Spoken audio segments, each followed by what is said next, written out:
Skratka, lepo pozdravljeni še zdaj na tem drugem delu, se pravi na informativni delavnici o malem in srednjem razpisu. Gre za prvi razpis v okviru programa Impact for Values. Danes bomo kar podrobno šli čez ta razpis, zato da ga boste razumeli, zato da boste tudi razumeli mogoče, v čem je drugačen od prejšnjih javnih razpisov, ki ga je CNVOS skupaj s partnerji objavil v okviru Active Citizens Funda, ker na prvi pogled zgleda zelo podoben in v resnici je precej podoben, je pa tudi nekaj razlik, čeprav so te razlike po večini pravzaprav bolj finančne kot vsebinske narave. Se pravi, kot ste slišali, gre za program, ki ga delamo skupaj z hrvaškimi organizacijami. To pomeni, da v resnici sta zdaj objavljena dva ista razpisa. Eden za slovenske organizacije v slovenskem jeziku in na naši spletni strani, drugi za hrvaške organizacije v hrvaškem jeziku na spletni strani Slagalice in Solidarne. Zato vas zanima samo naš del. Razlika, če pa boste slučajno šli gledati in se boste spraševali, zakaj prihaja do določenih razlik. Razlike so samo v bistvu tehnične narave, recimo glede upravičenih prijaviteljev, tam je največ razlik, ker pač pri nas velja zakon o nevladnih organizacijah, medtem ko pa na Hrvaškem pač takšnega zakona nimajo, zato so ti tehnični, kdo se lahko prijavi, pogoji nekoliko drugačni. Skratka, vse to ste pravzaprav danes že slišali. Gre torej za razpis, ki je skupaj vreden 2 milijona, za Slovenijo 800 tisoč evrov, in teh 800 tisoč evrov se potem dalje deli na male projekte in na srednje projekte. Mali projekti so projekti v vrednosti od 10 do 30 tisoč evrov, srednji projekti pa od 40 do 60 tisoč evrov. Sofinanciranja ni, tako da to je to. Skratka, to je ta 100% vrednost. Sredstva so namenjena nevladnim organizacijam v Sloveniji in njihovim partnerjem, ki pa niso nujno iz Slovenije, ampak o tem bomo še govorili. Gre torej za nevladne organizacije, za podporo projektom, ki branijo in promovirajo evropske vrednote, in ob tem pač ob finančni podpori je na voljo še ta celotni program krepitve kapacitet.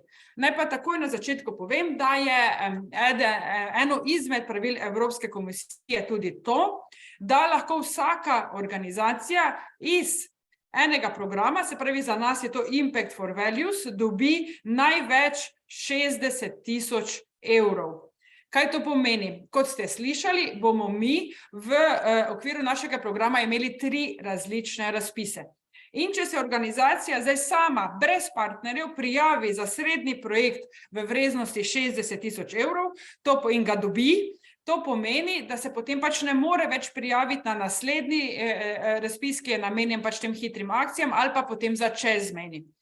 Pri partnerskih projektih bomo pa mi sami računali, se pravi, bomo od posamezne vrednosti, se pravi, ali je to 60 tisoč ali 30 tisoč ali kakorkoli, zračunali, koliko sredstev je posamezna organizacija dobila, in ta bo potem seveda lahko zaprosila še za dodatna sredstva na drugih razpisih, in mi bomo potem pač vedno računali za to, da ne bi neka organizacija prekoračila teh 60 tisoč evrov.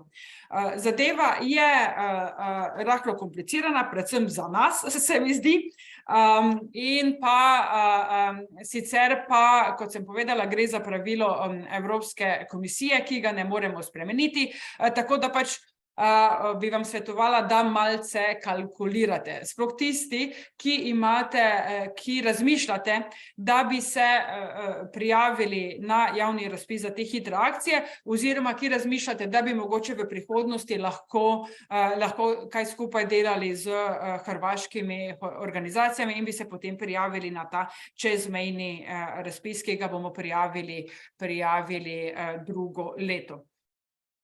Ok, se pravi, kdo so upravičeni prijavitelji? Ker ste do zdaj že navajeni, zakona o nevladnih organizacijah in vseh pogojev, mislim, da do zdaj vsi vemo, kdo je nevladna organizacija. Skratka, pogoji so iz zakona, upoštevajo se na vseh razpisih v Sloveniji, tudi na naših preteklih razpisih iz ACF-a. Je pa zdaj pomembna sprememba, ki pa velja v resnici samo za zavode. In sicer, kot veste, upam, je eno izmed pravil za nevladno organizacijo tudi ta, da je neprofitna. Se pravi, da svojega dobička, če ga ima, oziroma presežka prihodkov nad odhodki, ne deli med svoje člane, ustanovitelje, ampak jih porabi za razvoj svoje dejavnosti. To je to temeljno pravilo neprofitnosti. Ampak zakon o nevladnih organizacijah določa še dodatno pravilo, in to je, da je neprofitna tista organizacija, ki ima v svojem aktu ustanovitvi določeno, da v primeru prenehanja ostanek premoženja gre nevladni organizaciji s podobnim namenom. In tega do sprejema zakona o nevladnih organizacijah noben zavod ni imel napisan na ta način. Veliko zakonov je sicer svoje akte že uskladilo z zakonom o nevladnih organizacijah, ampak ko smo pa mi letos gledali akte o ustanovitvi približno 1500 zavodov, smo ugotovili, da skoraj 900 zavodov od teh 1500 tega še ni uredilo. Tega prej v preteklosti nismo gledali, ker je Ministrstvo za javno upravo, nekako smo imeli ta tihi dogovor, da se da neko prehodno obdobje in ste ponavadi izpolnjevanje tega pogoja potrdili v izjavi prijavitelja, kjer ste se zavezali, da boste pač to uredili ob prvi naslednji spremembi akta.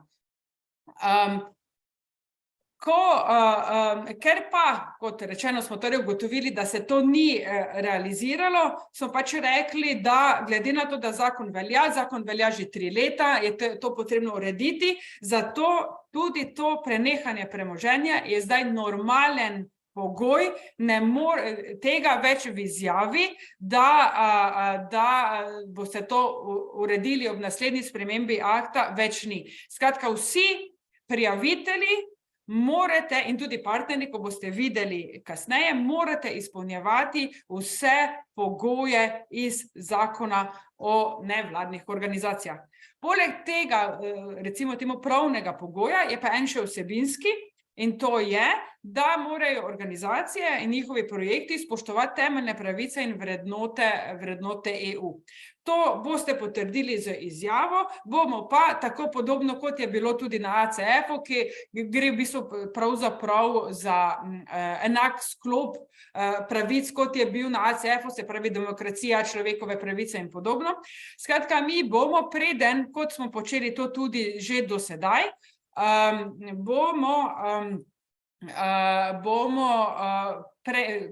preden bomo potrdili projekte oziroma z njimi podpisali pogodbo, preverili organizacijo, preverili projekt, da se slučajno ne bi zgodilo, da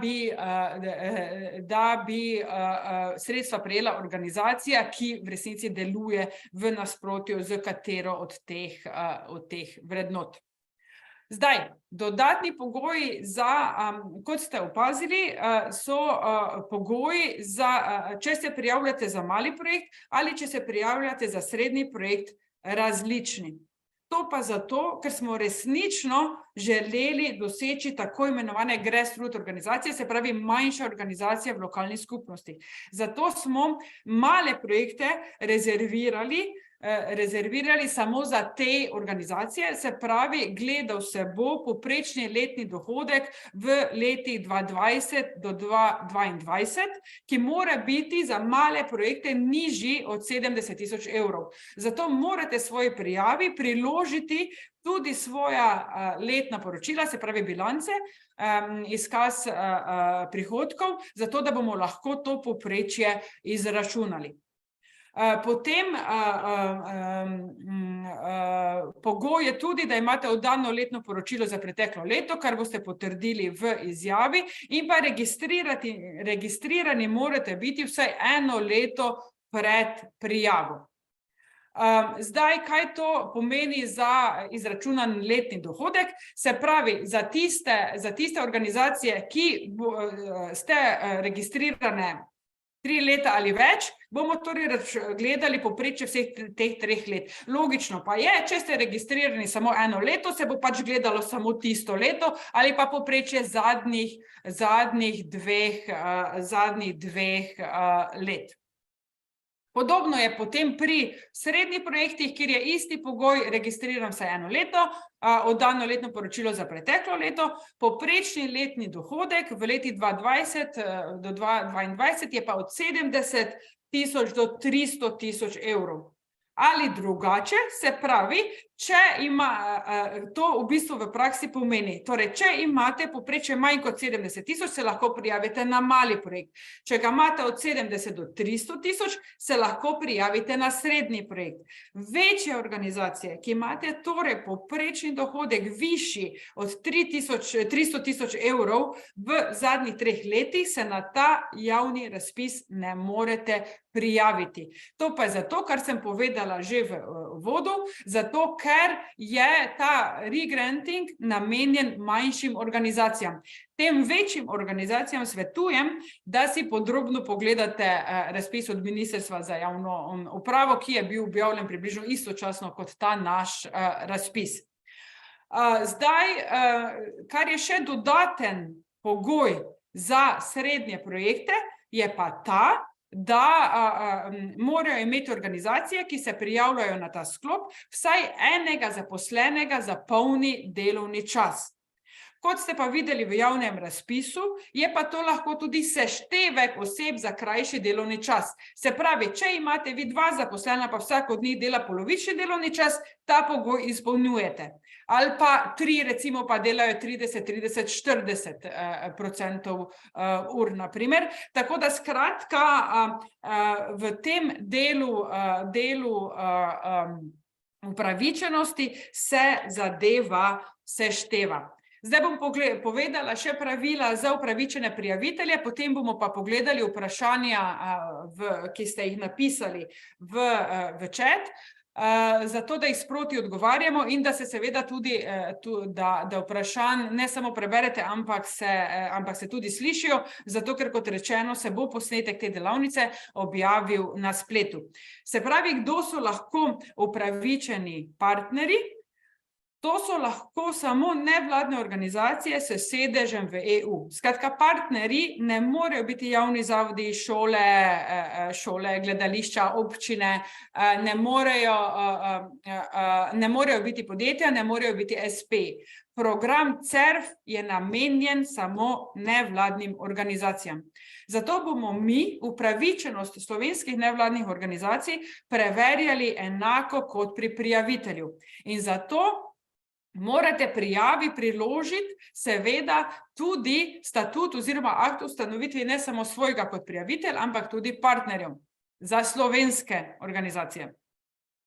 Kar se tiče tujih nevladnih organizacij, njih ne bomo preverjali v tako imenovanem administrativnem preverjanju upravičenosti projekta na začetku, ampak bomo podrobneje pogledali upravičenost tistih partnerjev, ki bodo načeloma na seznamu za potrditev projekta. Tisti projekti, ki bi bili izbrani, skratka, tam bomo pogledali, ali je partner upravičen ali ne, glede na zakonodajo v matični državi, če pa se bo pač izkazalo, da ni, bo pač celoten projekt zavrnjen in bo prišel naprej pač drugi na naslednji listi. Kar se tiče prijaviteljev in partnerjev in glede na vprašanja, ki smo jih že prejeli, naj še nekaj povem o sorazmernosti razdelitve sredstev. Glede na pretekle izkušnje in glede na to, da je ta razpis odprt samo za organizacije določene velikosti, smo zato, da bi se izognili tako imenovanim umetnim partnerstvom. Se pravi, ko bi bil recimo prijavitelj neka manjša organizacija, glavnina sredstev pa bi šla neki večji organizaciji, v razpis dodali tudi pravilo sorazmerne razdelitve sredstev. Se pravi, mi bomo glede na vsebino projekta, glede na aktivnosti, ki jih bodo posamezne organizacije v projektu izvajale, pogledali, ali so sredstva temu primerno razdeljena. Načeloma je pač prijavitelj tista organizacija, ki prevzema odgovornost za projekt. Načeloma bi naj projekt vodil, ga vsebinsko usmerjal, zato bi moral imeti vsaj enaka, če ne malo višja sredstva kot ostali partnerji, ampak ni pa to črno-belo oziroma ni nekega strogega pravila, lahko, če pa slučajno bodo drugi partnerji dobili malo več kot prijavitelj, pa bo projekt avtomatsko letel ven. To ne pomeni to, pomeni samo to, da bomo mi v bistvu vsebino in finance dali na mizo in pogledali, ali se skladajo. Zdaj, preden gremo na vsebinski del razpisa, bomo pogledali vprašanja, ki ste jih napisali v chatu. Lahko jih napišete v chat, lahko dvignete roko in neposredno vprašate. Gre za vašo odločitev. Prosila pa bi, da ne postavljate vprašanj vnaprej, v smislu, da se zdaj pogovarjamo o vsebini, če se zdaj trenutno pogovarjamo o upravičeno in jih prijaviteljih, partnerjih, o teh pogojih, zato da se nam vse skupaj ne zmeša. Torej, če gremo po vrsti, eno vprašanje je bilo, če se zaposleni javni delavci štejejo kot en zaposlen za polni delovni čas. Da. Potem naslednje vprašanje. Mi imamo v aktu o ustanovitvi napisano, da se v primeru prenehanja zavoda sredstva razdelijo v skladu z veljavno zakonodajo. Ali to zadostuje? Ne. Zdaj,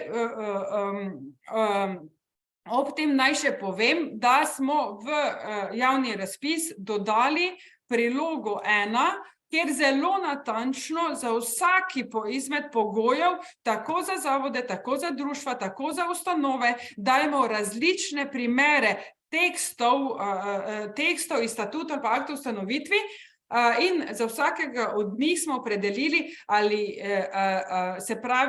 je v skladu z zakonom o NVO ali ni v skladu z zakonom o NVO.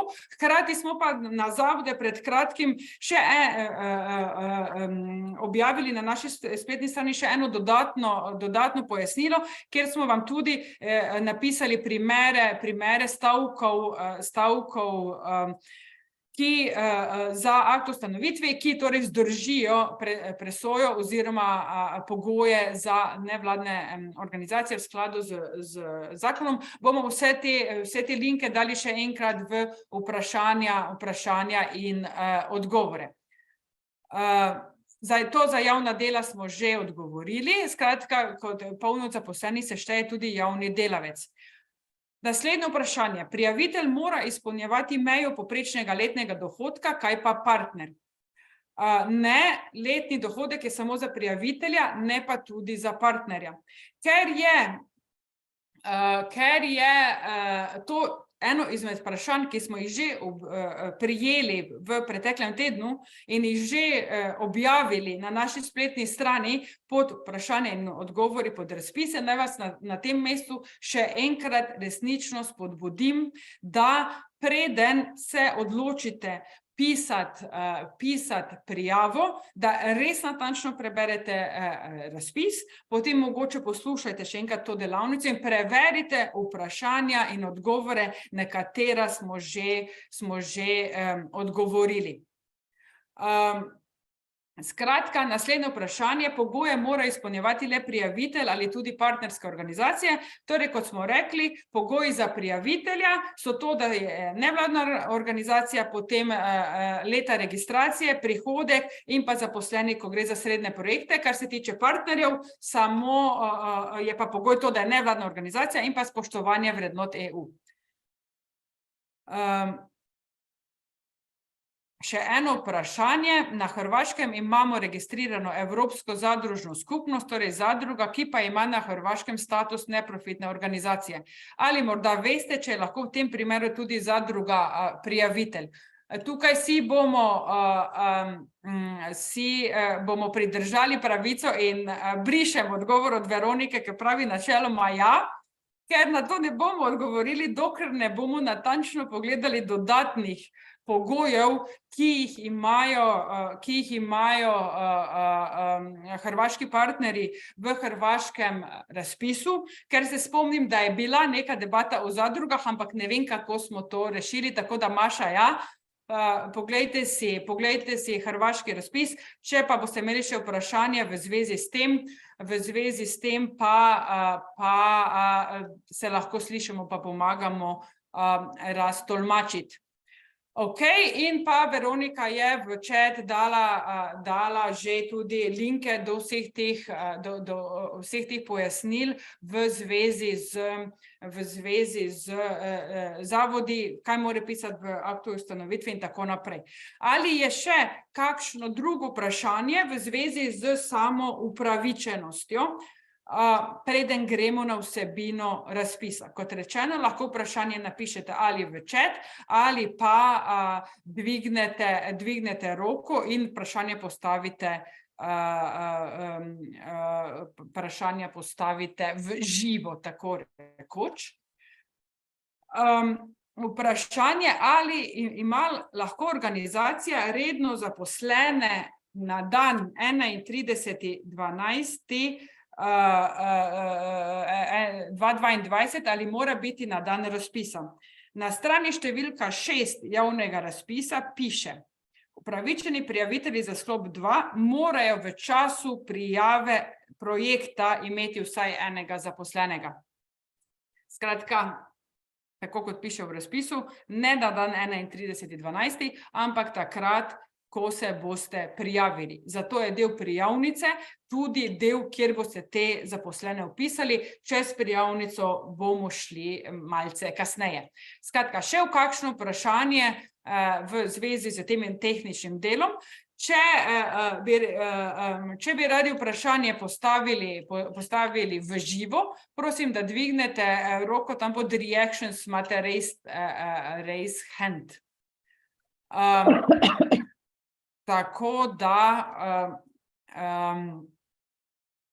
počakam še 3 sekunde, če je še kakšno vprašanje v zvezi z tehnikalijami, če ne pa gremo naprej na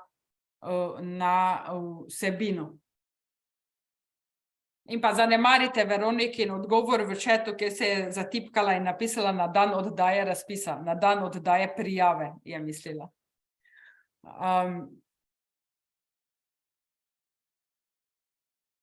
Ok, skratka, lahko gremo naprej na vsebinski fokus razpisa. Zdaj, zelo splošno, kot smo povedali že večkrat, je fokus zaščita, promocija in dvig ozaveščenosti o temeljnih pravicah in vrednotah EU. Gre v bistvu pravzaprav za vse osebne, državljanske, politične, ekonomske, socialne pravice, do katerih so upravičeni vsi ljudje v EU. V razpisu in tudi tukaj imate povezavo do zelo preprostih obrazložitev, kakšne so te pravice, ampak v resnici gre za pravice, na katerih dela večina nevladnih organizacij v Sloveniji, čeprav mogoče v resnici niste ozavestili, da gre za pravice EU, zato se prosim ne ustrašiti vse te velike EU terminologije, to je pač marela, v kateri se gibljemo. Zdaj, kot ste že navajeni, imamo v skladu z temi pričakovanimi rezultati na razpisu, ki so 3, se pravi okrepljena zagovorniška watchdog vloga nevladnih organizacij, promovirane vrednote EU in povečana podpora ranljivim skupinam. V okviru tega smo oblikovali tudi tako imenovano tabelo rezultatov in učinkov. To je tabela vsega, kar zasledujemo na ravni celotnega programa Impact for Values, kar v bistvu v praksi pomeni, da se vaš projekt mora nalepiti vsaj na en učinek iz te tabele, zato da bi ga lahko financirali, ker to so pač te zadeve, ki jih moramo mi poročati naprej v Bruslju. Zdaj, kakšni so ti projekti vsebinsko, zato jaz ne bom govorila, kaj je rezultat, kaj je učinek, kako se potem to vidi v vaših projektih. Mislim, da prvič to poznate, drugič pa je to absolutno prevelika tehnikalija. Bom reči govorila o vsebinah pod posameznim rezultatom oziroma o kakšnih projektih torej razmišljate. Če torej gremo najprej na zagovorništvo. Tu nas zanimajo spremembe nacionalnih predpisov, lokalnih predpisov. Dobro, ni nujno, da je sprememba, lahko je tudi popolnoma nov. S predpisom mislim vse od strategij, pa vse do, ne vem, velikih nacionalnih strategij, do nekih lokalnih občinskih odlokov. Gre torej za to, da vi kot nevladna organizacija zelo aktivno delate na tem, da bi nekaj, za kar ste vi prepoznali kot neko težavo na terenu, v praksi in menite, da bi se to dalo rešiti z spremembo nekega predpisa, se pač te spremembe lotite. Zelo pomembno pa je, da sam projekt ni samo napisali smo spremembe in nekam smo jih poslali. V bistvu si želimo zagovorniške kampanje. Skratka, da res premislite na podlagi vseh informacij, ki jih imate, ali je sprememba predpisa res tisto, kar je potrebno, ali je v resnici treba iti na spremembo prakse, na primer. Potem, s kom se moramo pogovarjati, ne komu bomo mi samo poslali ta neki dopis z predlogom sprememb, to je absolutno premalo, ampak ne vem, s kom se bomo povezali, s kom bomo govorili, s kom bomo šli na kavo, kdo nam lahko pomaga, katere argumente moramo upoštevati, kdo lahko nasprotuje našemu predlogu, pa ga moramo na nek način vključiti ali imeti neke kontraargumente, ga neutralizirati in podobno. Skratka, zanima nas v bistvu praktično celotna zagovorniška kampanja na osnovi zagovorniške strategije. Zagovorniška strategija pomeni, ok, imam cilj, to bi rad spremenil. Kako bom zdaj to naredil? S kom se bom pogovarjal, s kom se bom povezal? To, kar sem govorila prej. Zelo pomembna je tudi mobilizacija javnosti. To v bistvu v praksi pomeni, da v svojem zagovorništvu niste sami, ampak se povežete z drugimi organizacijami za to, da bi dobili čim večjo podporo javnosti, da bi vas javnost podprla pri vaših prizadevanjih. Zakaj?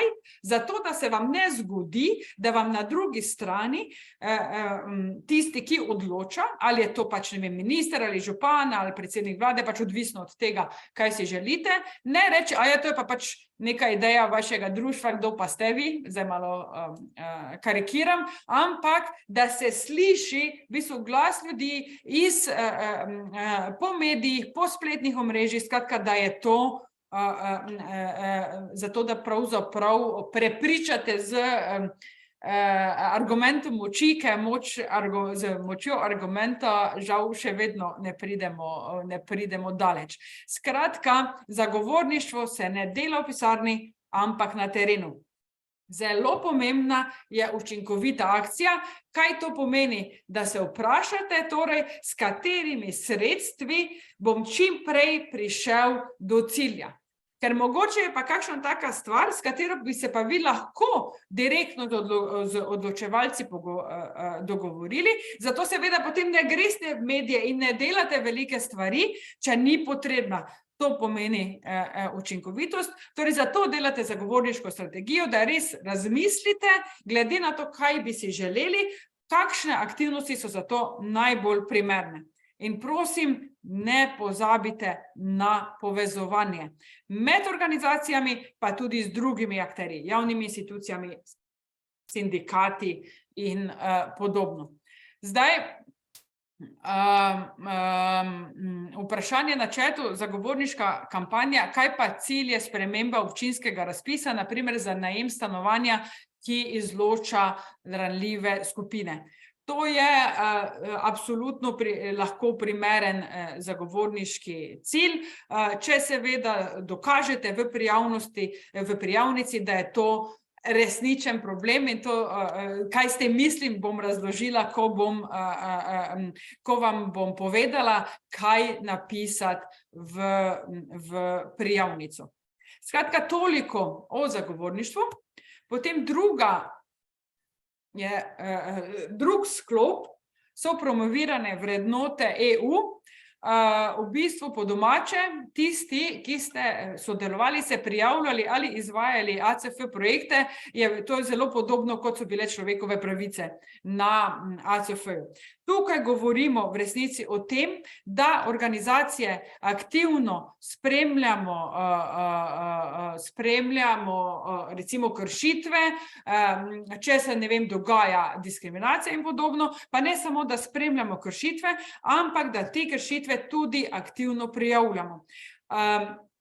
Pri tem pač ne pozabiti, da ne obstajajo samo sodišča, kjer vi seveda postopke lahko začnete, ampak da obstaja varuh človekovih pravic, zagovornik načela enakosti, informacijska pooblaščenka, če je potrebno. Skratka, imamo neke neodvisne organe, ki se načeloma s temi kršitvami ukvarjajo. In zelo radi bi pravzaprav povečali število organizacij, ki imajo dovolj znanja, da bi lahko na lokalni ravni spremljale, kakšne kršitve se dogajajo in bi o tem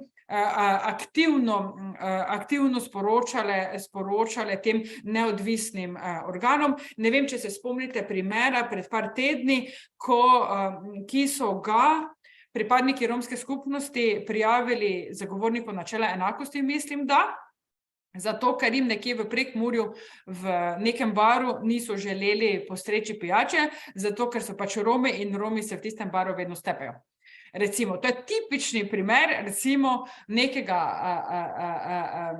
nekega dogajanja, za katerega bi se želeli, da ga nekdo prime iz več strani. Tukaj je sicer tukaj so se sicer posamezniki sami angažirali, velikokrat je pa tako, da se posamezniki sami ne angažirajo, zato so pa tukaj nevladne organizacije, ki bi naj upravile to delo.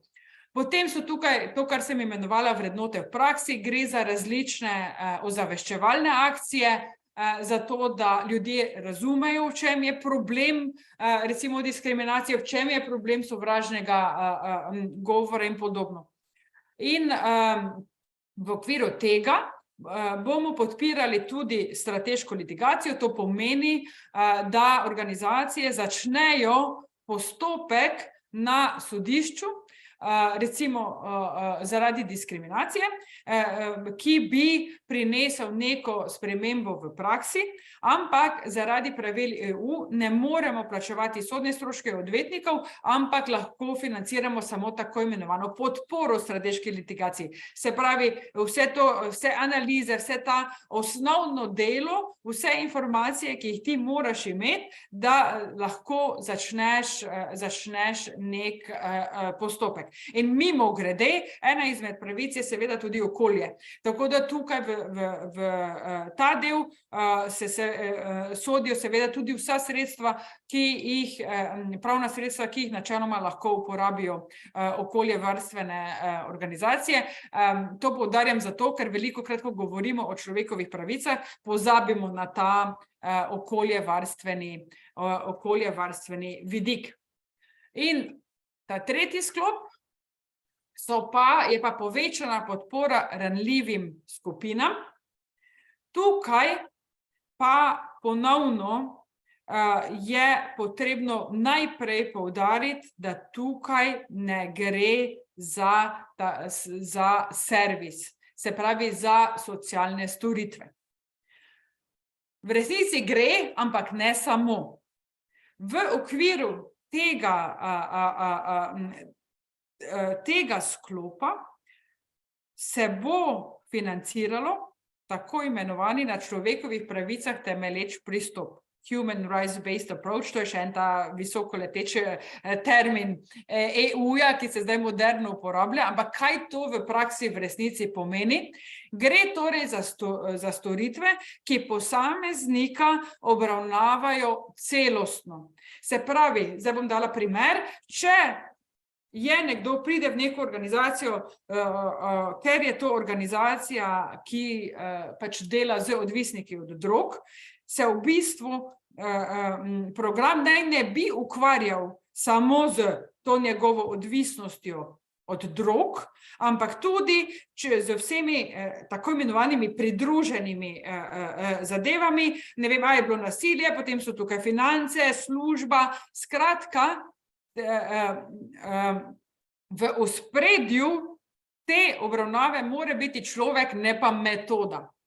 To je ena razlika. Kar je pa še potem pomembno je, da tukaj gre v resnici za servis v kombinaciji z zagovorništvom. To pomeni, da vi, če pri svojem delu ugotovite, da je nekje neka luknja ali v nekem zakonu, ali v obravnavi na CSD-ju, v praktični obravnavi ali kakorkoli, da glede tega nekaj storite. Skratka, da se aktivirate, ko ugotovite, da imate na svojem območju recimo več posameznikov, ki se jim je nekaj zgodilo, zato ker jih, ne vem, CSD obravnava na določen način, ali zato ker je pač neka luknja v zakonu, morate premisliti, kako se boste tega lotili. Skratka, gre torej za celostno obravnavo in za aktivacijo za rešitev sistemskih težav, ne pa samo za to, da se z servisom podela te posameznike. Okay? Ali je kakšno vprašanje v zvezi s tem? Kdo so ranljive skupine? Ranljive skupine nima v razpisu, ni natančno določene ranljive skupine, da bi rekli, ti pa sodijo pod ranljive skupine, ti pa ne sodijo pod ranljive skupine. Zato je v bistvu se tukaj uporablja najširša možna definicija in je torej odvisno od vaše opredelitve problema v prijavnici. Ko boste nekoga opredelili za ranljivo skupino, da boste pač tudi povedali, zakaj je to ranljiva skupina. Če gre malo širše kot teh standardnih, o katerih se ponavadi pogovarjamo, se pravi Romi, migranti, begunci, osebe z invalidnostjo in tako naprej. Torej, če menite, da bi pod ranljivo skupino vključili še koga drugega, seveda morate povedati, zakaj to je tako, kot recimo, ne vem, ženske v albanski skupnosti ali kakorkoli. Skratka, na vas je, da opredelite, zakaj je nekdo v ranljivi skupini. Še kakšno vprašanje v zvezi s tem? V zvezi z vsebino, če slučajno kaj ni jasno? Sicer pa bomo pogledali prijavnico. Vse možnost za vprašanje bo tudi še kasneje, tako da če se vam kaj porodi tudi kasneje, bom to še povedala. Se pravi, bom zdaj delila kar prijavnico, ki je bila... Če ste opazili, znotraj oziroma na spletni strani pod razpisno dokumentacijo sta objavljeni 2 prijavnici in 2 finančna načrta. V vsakem primeru je en obrazec prazen in to je obrazec, v katerega pišete. Drugi je pa prijavnica primer in pa finančni načrt primer. To je to, kar smo mi naredili vam v pomoč, zato da lahko približno pogledate, kako bi se naj obrazec izpolnjeval. Potem, zdaj so še nekaj vprašanja na chatu, se pravi, ali le en cilj, ali več, ali kombinacija. To je zelo odvisno od projekta. Tukaj spet ni matematike. Ni tega, da bi rekli, če pa vi naslavljate več ciljev ali pa več kazalnikov, boste pa zaradi tega boljše ocenjeni. Pomembno je, da projekt stoji. Lahko imate en cilj, en kazalnik, zaradi mene eno aktivnost, če je ta aktivnost prava in najpomembnejša za vašo vsebino. Skratka, vse je odvisno od problema, ki ga naslavljate. Zato prosim, ne lepiti nekih dodatnih zadev, samo zato, da bi pasali še v en drugi cilj. Ker pač to je to, kar ocenjevalci na koncu vidijo. Če pa ne že ocenjevalci, pa tisti, ki na koncu odločajo, ali bo projekt potrjen ali ne. Ker v okviru ACF-a smo imeli recimo projekte, ki so načeloma sodili pod ranljive skupine, potem so pa malo nalepili še zagovorništva zraven, zato da bi pač bil projekt sodil na 2 programska cilja, pri čemer pa v projektu ni bilo nobene zagovorniške aktivnosti. To je to, s čimer mislim umetno nalepljeni cilji in indikatorji. Ne tega delati. Projekt naj vam stoji sam po sebi, naj izhaja iz problema. Naslednje vprašanje, ali je v zagovarjanje sistemskih sprememb treba vključiti tudi ranljivo skupino samo? Domnevam, da se to nanaša na podporo ranljivim skupinam. Ni pogoj, kot je to pri ACF-u, je pa močno priporočljivo. Iz čisto praktičnega vidika, zato ker boste zagovorniško veliko uspešnejši, če boste delali skupaj s pripadniki ranljive skupine oziroma skupaj s tistimi, na katere ta sistemska rešitev najbolj vpliva, če se boste šli tako imenovani storytelling. Zgodbe ljudi in podobno, zato ker so to pač zadeve, ki najbolj užgejo. V Sloveniji imamo že kar nekaj organizacij, ki se tega aktivno lotevajo. Raje ne bom nobenega izpostavila, da ne bo kdo užaljen, ampak skratka, ni obvezno, je pa priporočljivo. Glede odvetniških stroškov so izključeni samo v primeru pravnih postopkov ali tudi širše, na primer pravna svetovanja, pomoč pri pripravi analiz. Ne, odvetniški stroški niso izključeni sami po sebi, gre za to, da mi, kar se tiče strateške litigacije, ne moremo financirati postopka. Se pravi civilno-pravnega postopka, kar je to pač v veliki meri. Če pa vi, kot za tako imenovani background, vam odvetniki pomagajo narediti kaj, zbrati informacije, tudi zato, da bi mogoče okrepili svoje člane ali pa javnost glede nekih znanj, ni težav, da vam pri tem pomagajo odvetniki. Skratka, tukaj ni nekih, ne vem, prepovedi ali karkoli, skratka, lahko skupaj z odvetniki delate na konkretnem primeru ali pa imate pač neko širši priročnik, če mu temu tako rečem.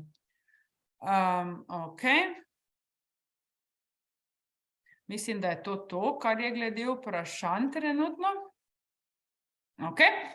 Skratka, zdaj pa gremo na prijavnico. Evo. Skratka, prijavnica. Ne bom sicer šla od vsakega, za čisto vsako točko, ker to, kaj napišete pod prijavitelj ali pa partner, pa naslov projekta je verjetno logično. Tako da to bom kar spustila. Pomembno je, da označite, na kateri sklop se prijavljate. Če ste slučajno se boste zmotili, ni neka panika, bomo seveda to mi popravili, glede pač na vaš finančni načrt, ampak bi pa vseeno prosila, če ste lahko tukaj zbrani, ker pač prijav dobivamo zelo veliko in čim bolj so prijavnice urejene, lažje je, ker mi pač načeloma načrtujemo, da bomo operirali spet za približno 200 prijavami nekje, tako da prosim, no, da ste res previdni in da vse izpolnjujete tako, kot bi naj izpolnjevali. Zdaj, tukaj. Kratek povzetek projekta oziroma predstavitev projektne ideje. Tukaj seveda napišete povzetek projekta, ampak prosim, ne tega jemati z levo roko. To je prva stvar, ki jo ocenjevalci pač raznonih tehničnih delov preberejo. Tukaj jemljite ta del za tako imenovani pitch. Tukaj ocenjevalce dobite na svojo stran. Zato prosim, izogibajte se tega projektnega, abstraktnega jezika, ampak v preprostem jeziku zelo kratko in jedrnato napišite, to je problem, ki bi ga mi radi reševali. To je problem, reševali ga bomo tako, naredili bomo to. To so spremembe, ki jih pričakujemo. In to je to. Skratka, probajte biti čim bolj plastični. Ok, potem so tukaj pač spet vse te izkušnje, pa to bi samo mogoče opozorila na teh znaki brez presledkov. Mi imamo e-mail prijavo, kar pomeni, da prijavnico pišete v Wordu. Šteli znakov ne bomo, ampak prosim, dajte se omejevati, ker vse te zadeve lahko poveste na kratko, skratka, izločili ne bomo dobenega, ki bo več pisal, ampak imejte, prosim, v mislih to, da je zelo veliko prijav in da, če želite držati pozornost ocenjevalcev, pač mora biti kratko in jedrnato. In enako velja seveda tudi za aktivnosti. Vse se da zelo na kratko povedati, pravzaprav. Potem bi opozorila na naslednji del v prijavnici in to je ta del spodbujanja transparentnosti.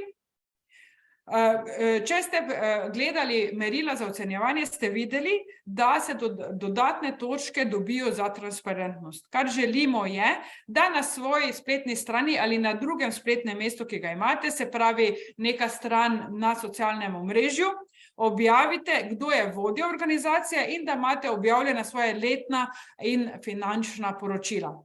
Zakaj je to pomembno? Pomembno je zato, da če se borimo za skupne EU vrednote, moramo tudi sami biti odgovorni in transparentni. Potem naprej opisujete pač svoje prihodke iz svojega letnega poročila. Zdaj mi, kot rečeno, računali povprečni prihodek bomo mi itak iz priloženih letnih poročil, tako da tukaj tudi, če se zmotite, ni neka katastrofa, ampak še enkrat spet, prosim, lažje je, če pač mi tukaj na hitro pogledamo in potem samo pravzaprav preverimo v letnem poročilu. Naslednji del, zato je tukaj napisano z rdečo, velja samo za tiste, ki se boste prijavljali na sklop 2, se pravi na srednje projekte. Tisti tukaj napišete te zaposlene, ki se jih bo štelo pod to kvoto eden zaposlen za polni delovni čas. Skratka, rabimo ime pa priimek, kdaj začetek zaposlitve in koliko ur zaposlitve na teden, zato da vas ne mučimo s tem, koliko je to procentov, to bomo že sami izračunali. Potem so to tehnični podatki o partnerjih, zdaj pa tukaj. Naslednja, tu se pa potem začne pravzaprav ta vsebinski del. Zelo pomembna je utemeljitev projektne ideje. Skratka, kaj je problem? To je temelj cele vloge, celoten projekt pravzaprav izhaja iz tega. Zato, ker ni vprašanje, kaj recimo, ali je projekt relevanten ali ne. Kaj boste vi delali? Najbolj relevantno je vprašanje, zakaj bi to delali. Skratka, kaj je problem in kaj je rešitev. Od tega je potem odvisno, ali so aktivnosti primerne, ali so finance primerne in podobno. Zato dajte res razmisliti o tem, kako predstaviti problem. Tudi tukaj imamo omejitev na strani, boljše, krajše kot daljše, vendar pa imejte v mislih, da je zelo dobro problem osvetliti z nekimi podatki. Če vi napišete, pri svojem delu opažamo, to je sicer super, ampak mi ne vemo, a ste vi srečali enega, a ste srečali 3, tako da če gre za opažanje iz prakse, dajte malo več povedati, kakšna je ta praksa oziroma količinsko, če želite, da pač ni, da se ne bere, kot da bi to lahko bil problem samo enega. Če razumete, kar hočem povedati. Skratka, če ni nekih analiz od zadaj, oziroma noben ni še nič rekel o tem, morate vi svoje delo opisati na način, da bo jasno, da so ta zapažanja neka objektivna oziroma veljajo za več ljudi, ne pa samo za 3. Okay? Potem je tukaj ta del, kaj bomo naredili, se pravi aktivnosti, časovnice, vpliva na določeno ciljno skupino in kako bi naj to pomagalo rešiti problem. Gre v bistvu za logično sosledje, zdrava kmečka pamet. Skratka, to je problem. To bomo glede tega naredili. To bomo pa naredili zato, ker bo to vplivalo na to, se pravi, takšne spremembe bomo dosegli in tako bo potem to vplivalo na problem. Skratka, vse se more nekako ujeti, da niso to samo neke aktivnosti, ki bi vi delali, ne znate pa razložiti, zakaj točno. Skratka, iz česa izvirajo in kakšne spremembe bodo prinesle. Kot veste, je nam pač zelo pomemben ta osredotočenost na rezultat, se pravi, da se z aktivnostmi nekaj spremeni. To je pa zdaj, ko imamo pavšalno financiranje, o čemer bo več povedala Veronika v nadaljevanju, še toliko bolj pomembno. Ker denar, ki ga boste dobili, ni več vezan na račune, ki jih boste dostavili, ker jih sploh ne boste, ampak na rezultate, ki jih boste dosegli. Zato bodite potem v naslednji tabeli, se pravi rezultati, ki jih bomo dosegli. Skratka, tukaj navedete 3 do 5 glavnih rezultatov. Kaj točno to pomeni? Skratka, kaj je ta rezultat, kako ga boste dokazali, hkrati pa boste iz finančnega načrta morali prepisati tudi finančna sredstva, ki so vezana na ta rezultat. Vam bo Veronika potem povedala, kako se naredi finančni načrt. Skratka, priporočam tole, da vi naredite celotno vsebino, ta del najprej se pravi problem, aktivnosti, potem ti rezultati, naredite finančni načrt in potem se vrnete vsem in prepišete ta sredstva na rezultat. Kar je pa še zelo pomembno pri razmišljanju o rezultatih, so pa tveganja. Kaj lahko gre narobe? Na kaj se moram pripraviti? To je zelo pomembno zato, velikokrat sicer pri projektih delamo tako imenovane umetno analizo tveganja, ker jo pač moramo, ampak mi bi si res želeli, da v resnici tega ne jemljete tehnično, ne potrebujemo 300 različnih tveganj, radi pa bi, da razmislite o teh najbolj temnih, kaj res lahko gre narobe, zato da boste na podlagi tega zmožni razmisliti, kaj pa bi mogoče lahko naredili drugače in mogoče zato spremenite določene aktivnosti.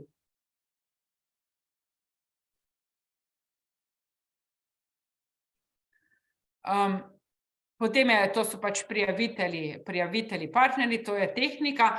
Tukaj se mi zdi pa pomembno še izpostaviti v tem delu, zakaj je vaš projekt drugačen, boljši od drugih. Prosim, ne skrivajte, da obstajajo tudi druge organizacije, ki se s tem ukvarjajo, ki izvajajo aktivnosti za to ranljivo skupino, na primer, ali pa ki so že poskušali nekaj zagovorniškega narediti, zato ker v takih primerih se velikokrat zgodi, da ocenjevalci rečejo, zakaj bi zdaj podprli še ta projekt, če itak oni to delajo. Zato je pomembno, da v tem delu poveste, v Sloveniji se s tem ukvarjajo ti. Ti se, ne vem, na Koroškem, mi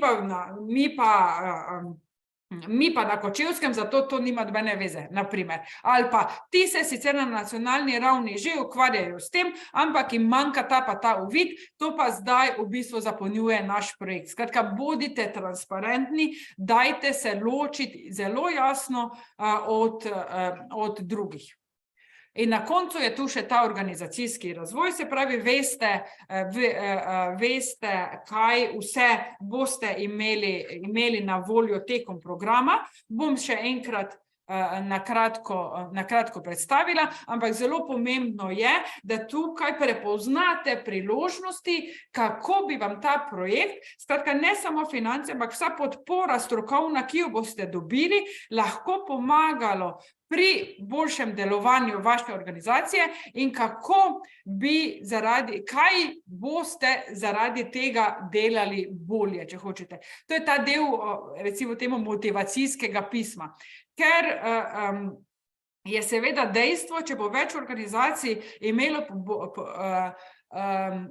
podobno število točk, bodo na koncu šle naprej tako imenovane učljive organizacije, tiste, ki vedo, kaj bi rade ven dobile, oziroma so se pripravljene učiti, oziroma imajo to neko vizijo ali pa pogled, kaj bi lahko delale bolje, če bi imele več znanja, več financ in podobno.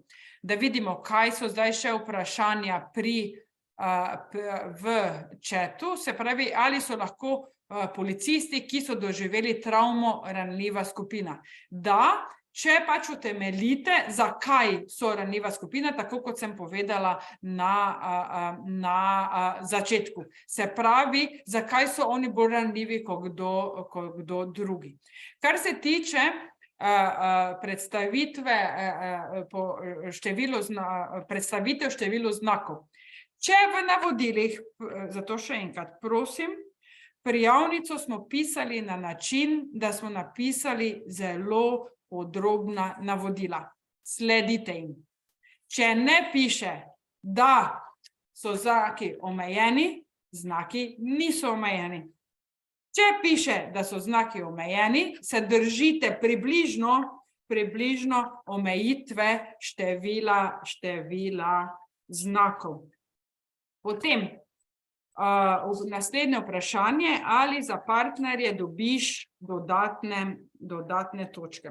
Merila za ocenjevanje so objavljena na strani 15 javnega razpisa, tako da si preden začnete pisati projekt, si enkrat zelo dobro preberite javni razpis, 3-krat pa merila za ocenjevanje. Ker iz meril za ocenjevanje ne samo vsebine, ker pri vsakem merilu so vključene tudi vprašanja, se pravi, kaj bodo ocenjevalci ocenjevali, in pa zraven število točk, kar pomeni, da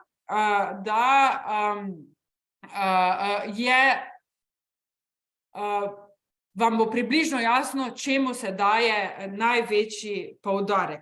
Zdaj, kar se tiče samih partnerstv, partnerstva niso obvezna, odvisna, in zato tudi ne dobite dodatnih točk, če imate partnere. To je bilo na ACF-u zato, ker se je posebej spodbujalo to bilateralno sodelovanje z partnerji iz donatorskih držav. Tega zdaj ni. So pa pač ta merila, kar se tiče projektne skupine, ustreznosti projektne skupine.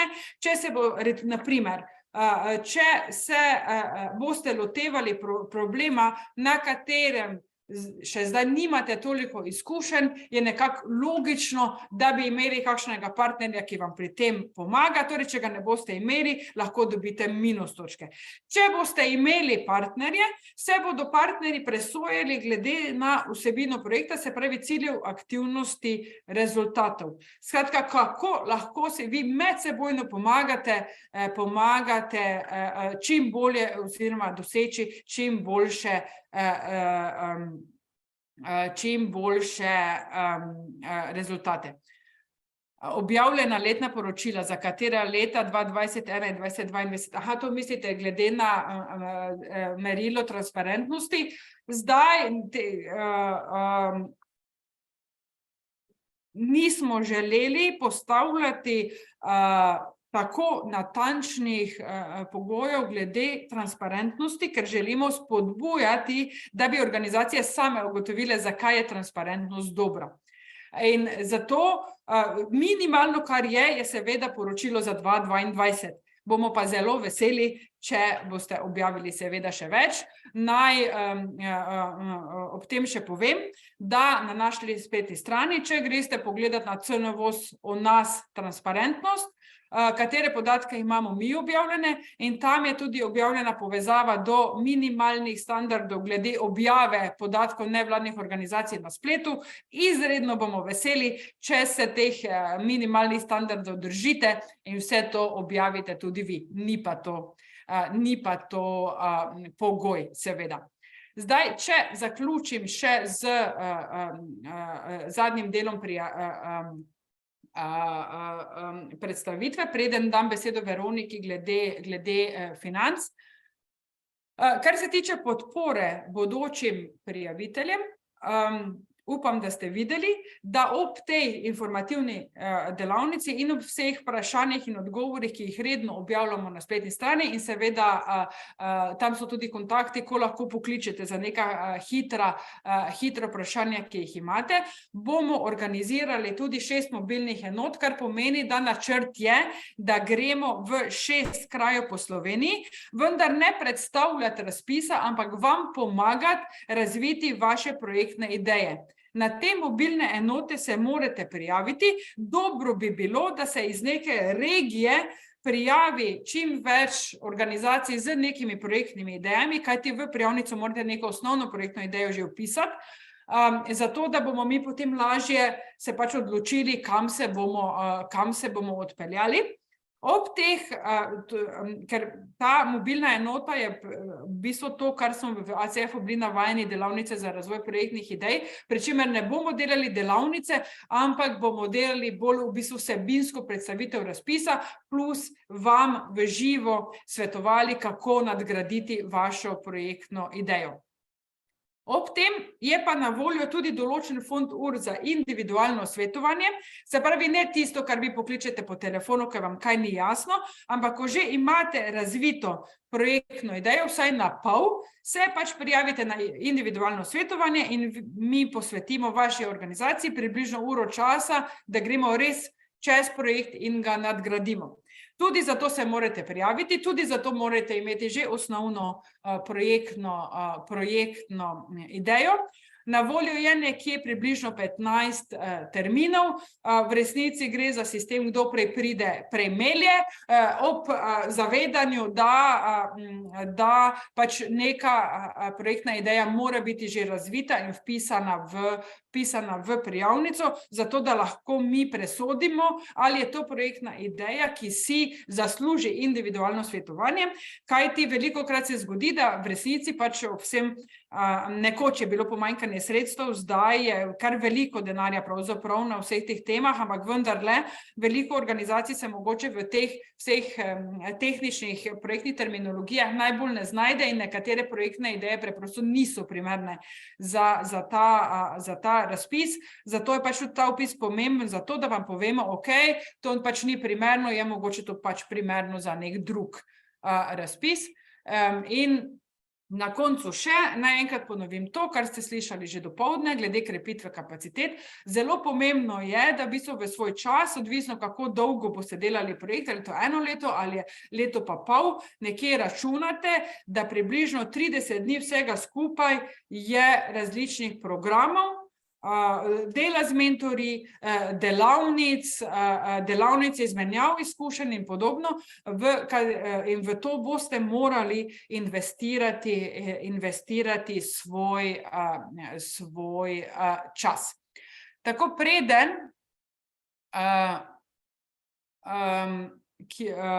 preden zaključimo ta del in gremo na finance, odgovorim še na vprašanja v chatu, se pravi, se vrnemo nazaj na letna poročila, a morajo biti nujno objavljena. Da, to je temelj transparentnosti. Zato je to pač tudi eden izmed meril ocenjevanja in zato morate navesti povezavo ali do spletne strani ali do strani na družbenem omrežju, kje so te zadeve javno dostopne. Verjamem, da seveda vsi letna poročila imate, da ste jih oddali na iPes, ampak razen za društveno, ampak za vse ostale pravne oblike to ni javno dostopno. Pa tudi za društva moraš imeti kar nekaj klikov, da prideš do tega, skratka to ni transparentno. Vi kot organizacija se morate obnašati transparentno. Potem naslednje vprašanje, nudite podporo tudi v angleškem jeziku, če si želimo oziroma je potrebna, da so tuji partnerji prisotni. Ne vem točno, kaj s tem mislite. Kar se tiče, če imate težave z tujim jezikom, katerimkoli, potem verjetno ni smiselno, da imate partnerja iz tiste države, ker mi prevajati ves čas, tako kot smo danes prevajali slovenščino, hrvaščino, teh kapacitet nimamo. Lahko vam pomagamo poiskati kakšnega partnerja, vam v pomoč smo med razpisno dokumentacijo objavili tudi vzorec, kako bi naj izgledala predstavitev projekta, preden nagovorite druge partnerje, ne samo tuje, ampak tudi slovenske, ne moremo pa nuditi ves čas v bistvu prevajanja z partnerji, lahko pa seveda odgovorimo na kakšne nejasnosti, če se bodo pojavile.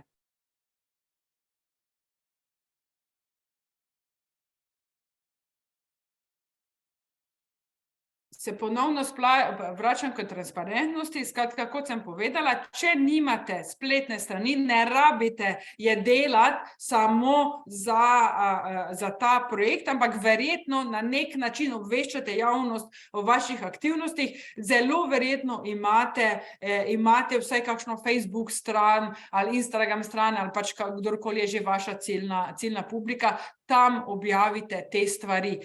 Facebook oziroma Instagram oziroma pač katerokoli druga stran se vrednoti enako kot spletna stran. Skratka, ne rabite posebne spletne strani, če jo pa imate, je pa fajn, da tam objavite. In mislim, da je to iz vprašanj. Če pa sem kakšno zgrešila,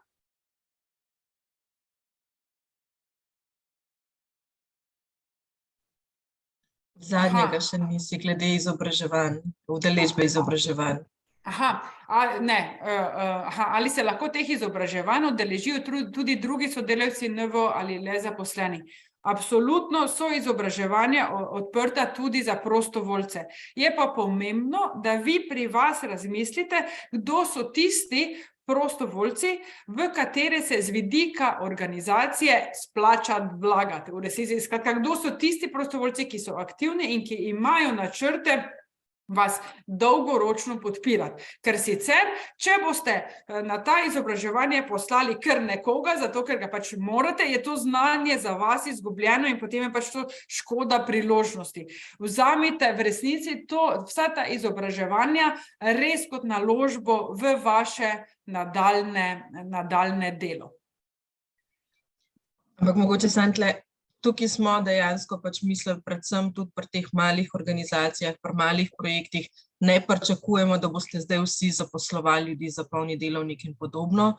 Razumemo, da so potem to različne vrste zaposlitev oziroma dela na projektu, od avtorskih prek SP-jev in vsega tega, in vse te ljudi smatramo kot v bistvu nekako osebje organizacije, ker so to pač tisti ljudje, ki so še vseeno vključeni v vsako dnevno delo v organizaciji, ne pa samo enkratni izvajalci delavnic. Tako da načeloma vsi te ljudje bi bili pač upravičeni do sodelovanja na izobraževanjih in je smiselno, da pač se udeležijo in da pridejo, ne pa pač kar enka pride samo enkrat malo naokrog, no.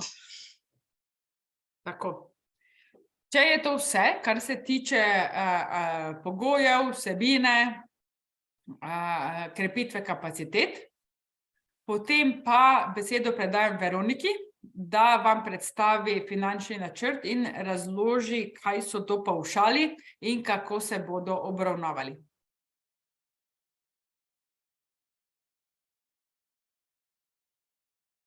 Ok, dobrodošli. Veronika, tudi ti imaš težavo s tem, da se ti ne vidi. Vem, ja, čakaj, sekunda, zdaj bo. To je dvakrat ga moram vedno, ne vem zakaj, ampak ok. Evo, zdaj pa smo.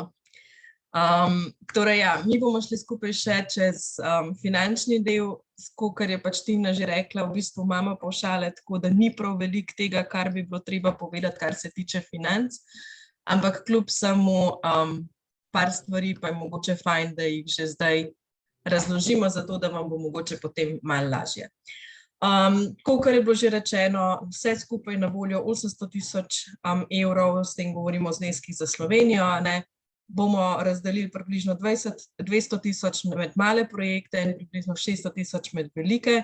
Zakaj govorimo približno? Zato, ker pač, ko bomo enkrat dobili prijave, ne, bomo videli, kako lahko v bistvu najbolj optimalno počrpamo ta sredstva in ker ne gre za neka skupna pravila, tako kot je pač recimo pri programih Active Citizens Fund, imamo tukaj malo bolj proste roke, pa lahko potem pač v bistvu se malo prilagodimo stvari, ko pride pač, ko vidimo v bistvu, kakšne projekte dobimo na mizo, kaj je zdaj smiselno podpreti, ali še, ne vem, dva manjša, rajši od enega večjega, ali pa pač kaj obratno, no. Tako da tle imamo malo več prostih rok. So pa pač zelo jasna pravila, kar se tiče tega, koliko veliki so lahko projekti, in sicer imamo od 10 do 30.000 evrov za male projekte in od 40 do 60.000 za srednje projekte. Pri tem morate biti pač pozorni na to, da različni projekti, oziroma to ali greste na male ali na velike, je pač odvisno od tega, za katere pravzaprav sploh izpolnjujete pogoje. En pogoj je pač višina vaših letnih prihodkov, povprečnih, a ne, ta drug pogoj so pa v bistvu te zaposleni, tako da paziti morate pač na oboje. Ni sofinanciranja, skratka vsa sredstva, ki jih potrebujete za izvedbo projekta, lahko dobite strani programa Impact for Values, če seveda to pade v teh do 60.000 evrov. Financiranje bo potekalo v obliki pavšala, je pa še vseeno treba ob prijavi pripraviti tudi projektni načrt, projektni finančni načrt, ki pa ni vezan na aktivnosti, kakor smo mogoče malo bolj navajeni, ampak je res vezan na rezultat. Bomo šli pa pogledati v bistvu, kako točno to zgleda in zakaj je temu tako.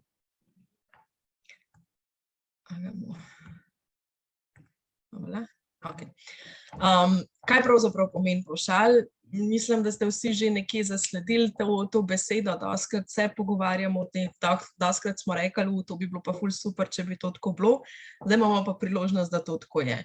To pomeni, da v bistvu plačila potem za samo realizacijo projekta niso vezana na dejansko porabo finančnih sredstev, ampak na realizacijo rezultatov, na doseganje rezultatov, tistih, ki ste jih vi sami si zapisali v svojih projektnih vlogah.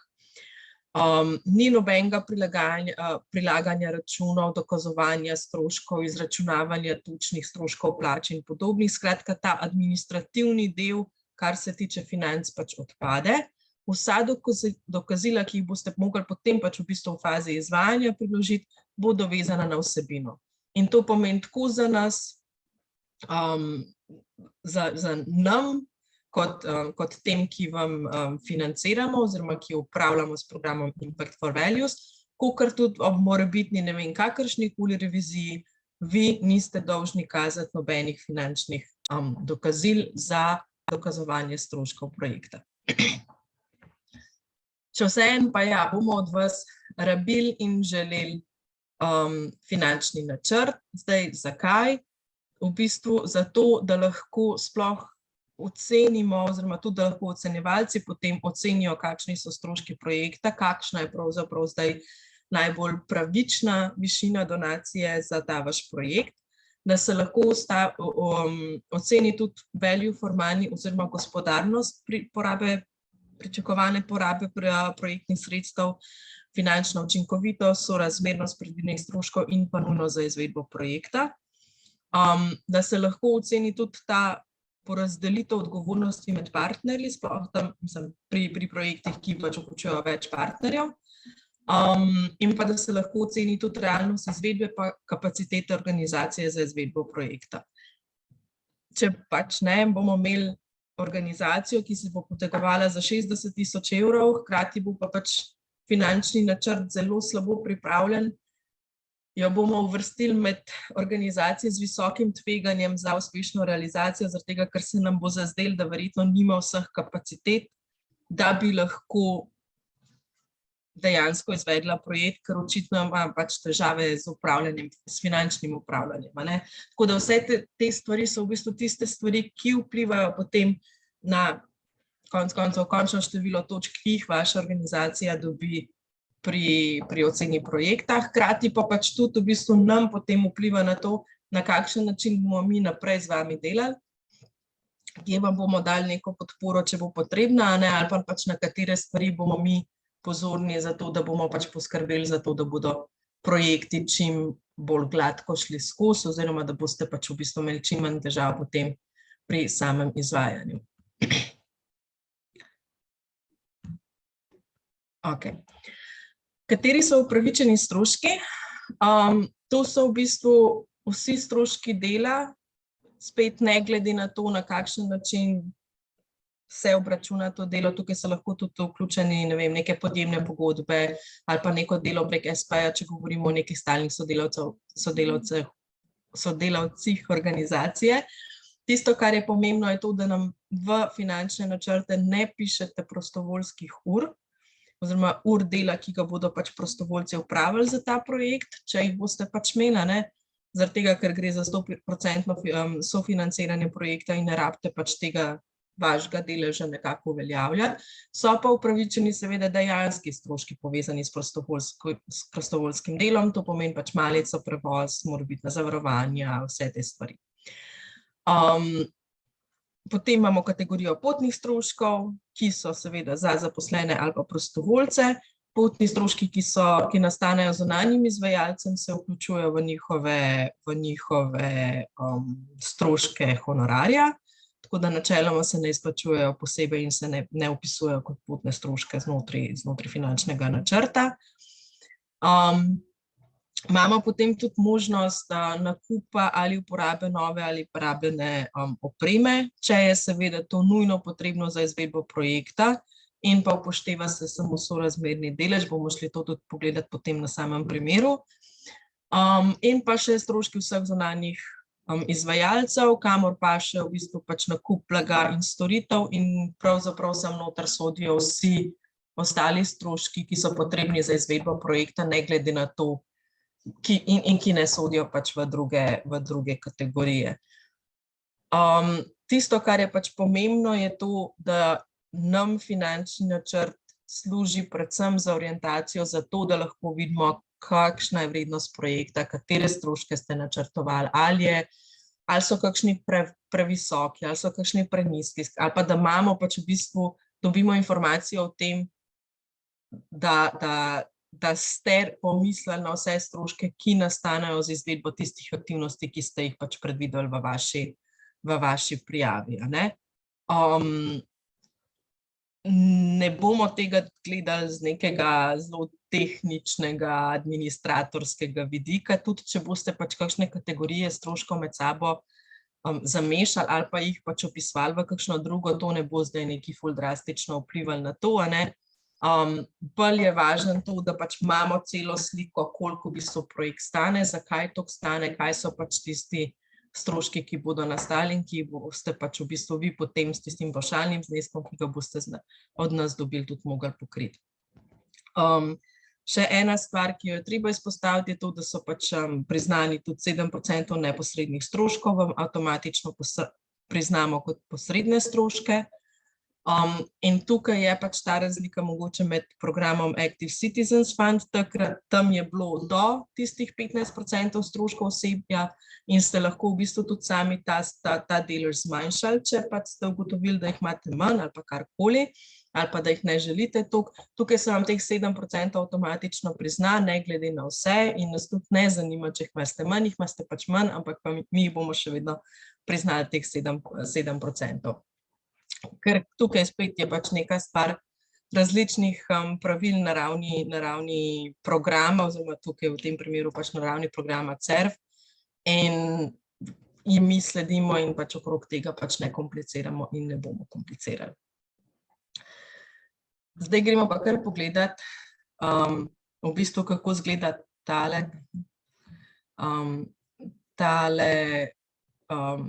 prijavnica, da bomo v bistvu čez prijavnico se sprehodili čez to, kaj bi bilo. Še prej bomo pa pogledali vprašanja, ki ste jih že dali v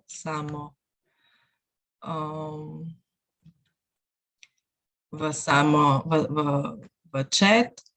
Se mora krepitev kapacitet in programa znotraj vedno ista oseba ali koordinator, to je Tina že odgovorila, da se lahko menjavate in vključite tudi partnerje. Potem pa še ostane, mislim, da neodgovorjeno vprašanje, Tina, torej partnerji, če so iz tujine, bi morali priti v živo na ta izobraževanja ali jih lahko vključimo kako drugače.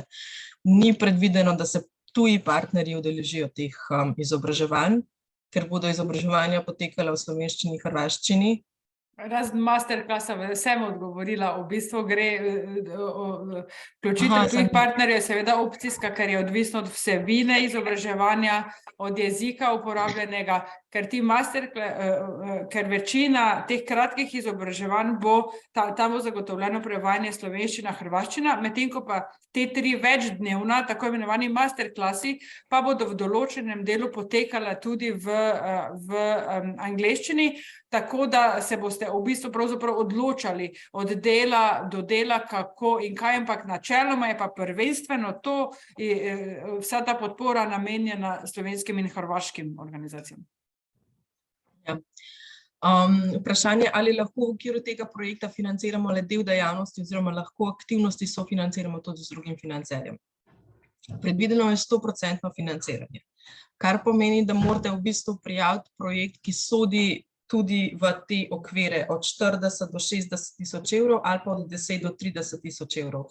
Tukaj ne gre za programsko financiranje, ne gre za to, da bi podprli dejavnost vaše organizacije na splošno, ampak morate pač imeti dejansko nek projekt. Ne pomeni pa to, da ne morete potem kasneje teh aktivnosti, ki ste jih nam prijavili, še dodatno nadgraditi z nekimi ekstra aktivnostmi, za katere dobite še neka dodatna sredstva. Če, ne vem, ste tukaj rekli, bomo imeli zagovorniško nek posvet, pa nam prijavite pač, kako bo to izgledalo, potem se vam pa pojavi priložnost, da lahko zraven potegnete še nekega tujega strokovnjaka, ki bi lahko v bistvu vsebinsko nadgradil to, pa ta del plača, ne vem, nek tuji financer, recimo, je to okej. Ne morete pa v štartu že, ne vem, dodati teh sredstev v izvajanju vašega, ne vem, siceršnjega programa za delo z neko ranljivimi skupinami. Mora biti, podpiramo projekte, ne pa programe, no, tako recimo.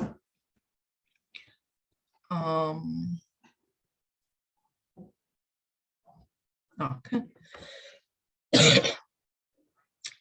Dobro, to je to, kar je bilo. Zdaj pa gremo v bistvu pogledati, kako izgleda ta finančni načrt.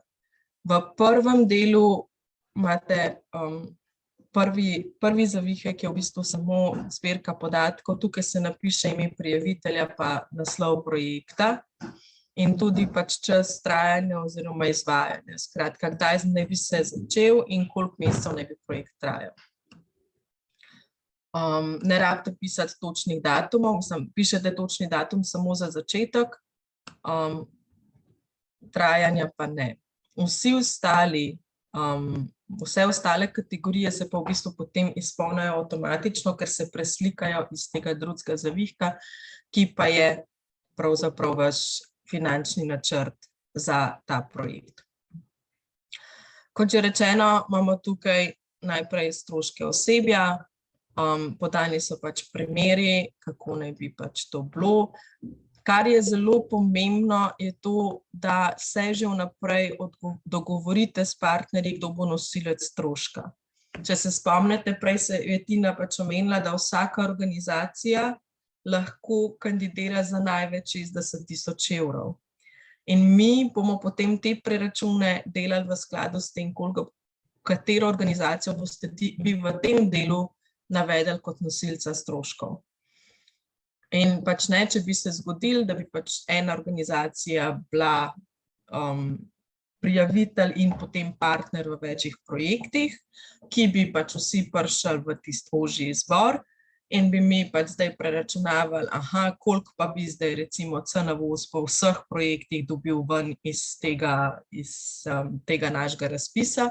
In če bi slučajno presegel 60 000 evrov, bi bila zadnja prijava v bistvu izločena in bi zaradi tega cela prijava padla. Tako da bodite pozorni na to, dajte paziti tudi tisti, ki se boste lotevali nekih partnerskih projektih, pa boste sodelovali v več razpisih oziroma v več projektnih prijavah, dajte paziti, da pač ne greste nikoli čez 60 000 evrov, no, da ne bi imeli potem kakšnih težav kasneje. In tisto, kar pač je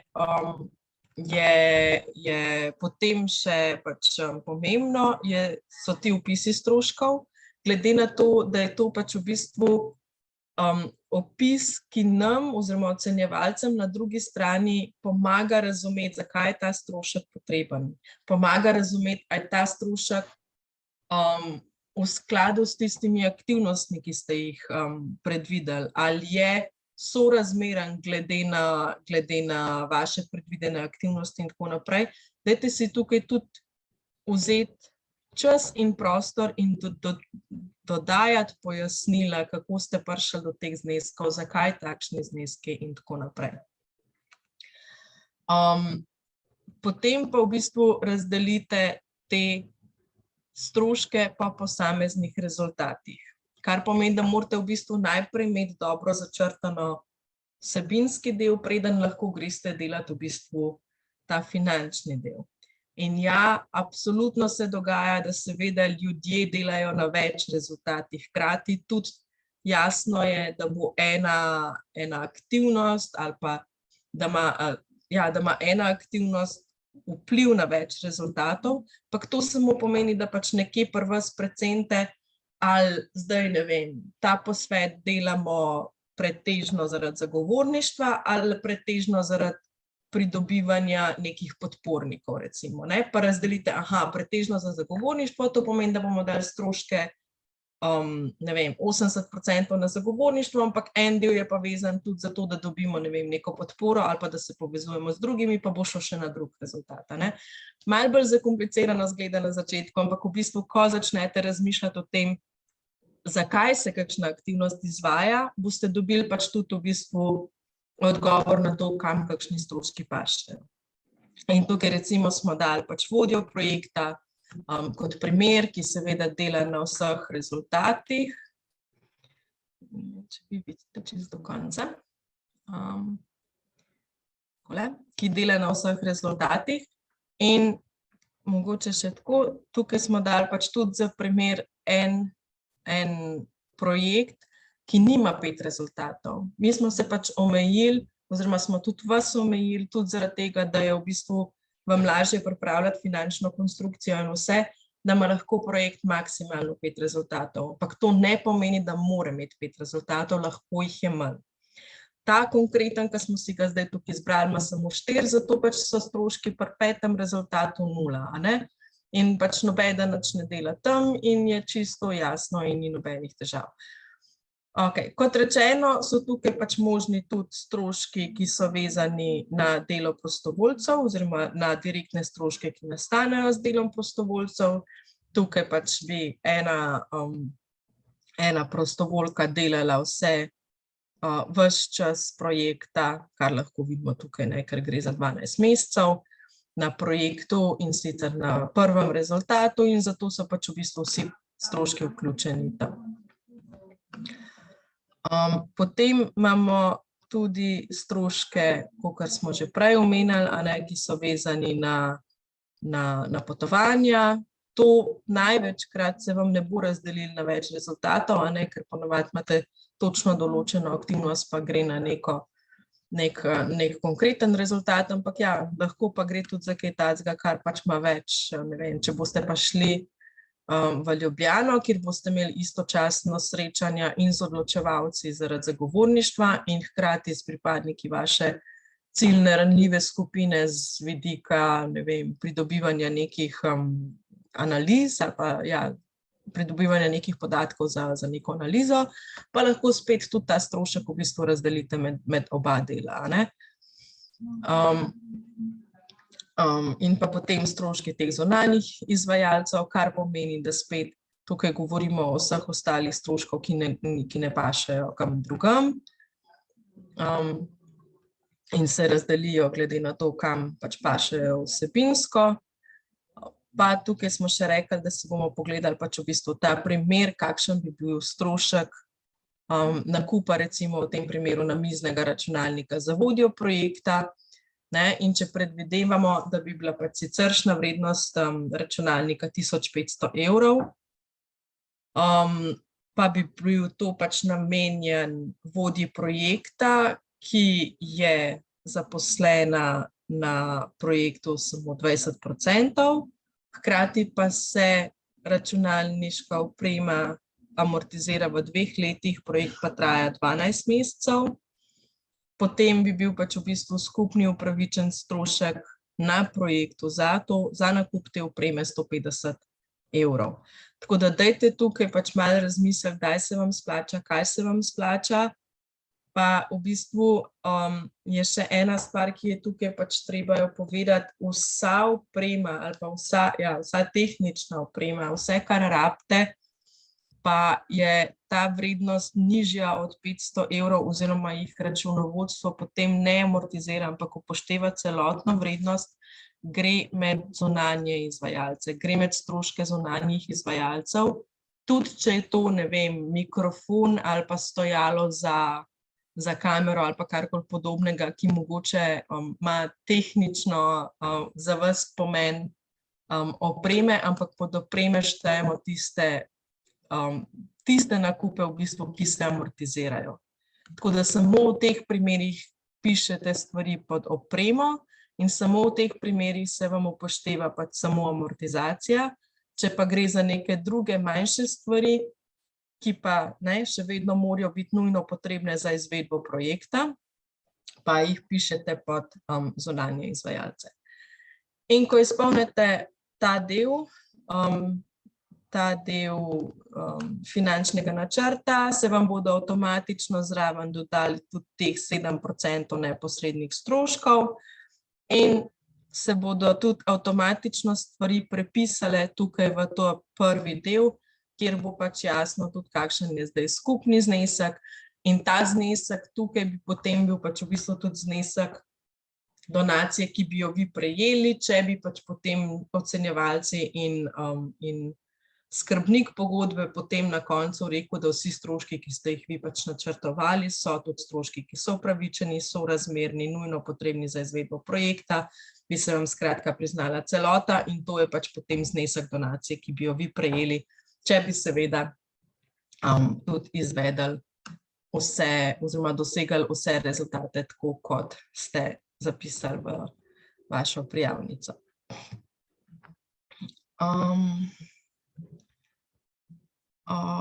Zdaj pa gremo še pogledat vprašanja. Samo eno vprašanje je bilo neodgovorjeno, ker se mi zdi predolgo zapisati, in to je, kaj je znesek na enoto.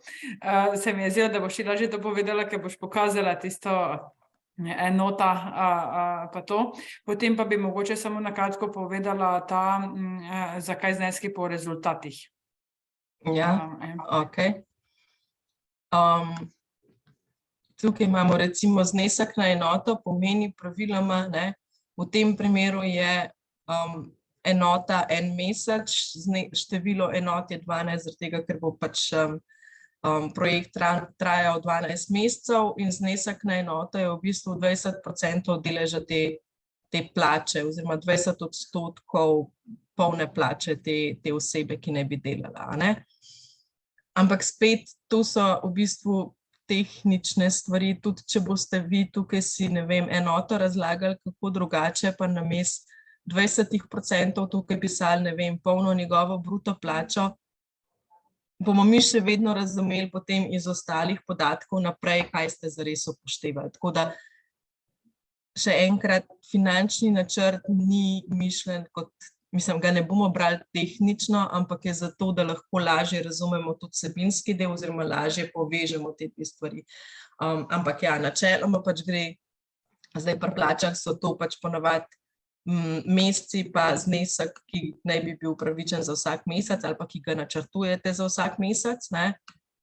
Če pa gremo tukaj recimo pogledati enote pri potnih stroških, govorimo o posameznem kilometru recimo, lahko imamo pa, ne vem, tam enoto pri računalniku, ki je pa seveda kos in en računalnik, ki ga potrebujemo, ne.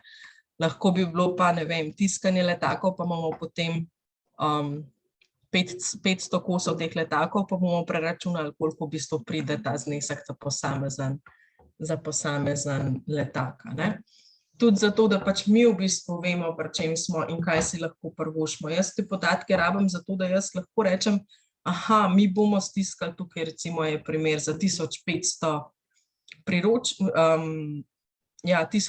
priročnikov, zaradi tega, ker pač si lahko to privoščim, ampak moram vedeti, koliko mi bo to stalo, ker sem že govorila s parimi, pač ne vem, tiskarji in so rekli, ja, za 3 evre na enoto, mi pri 1500 izvodih lahko stiskajo priročnik.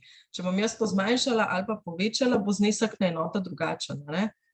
Ampak to je pomembno zato, da jaz lahko tudi vsebinsko rečem, ja, mi bomo pač, ne vem, potem dobili teh 1500 priročnikov, ki jih bomo razdelili na toliko in toliko naslovov. Če tukaj ugotovim, da v bistvu tega ne morem, da nimam v bistvu sredstev, da nimam zadosti velikega budžeta za to, da jih pač 1500 stiskam, jih bom mogla pač zmanjšati, ampak to bo spet vplivalo tudi na vsebino, ne?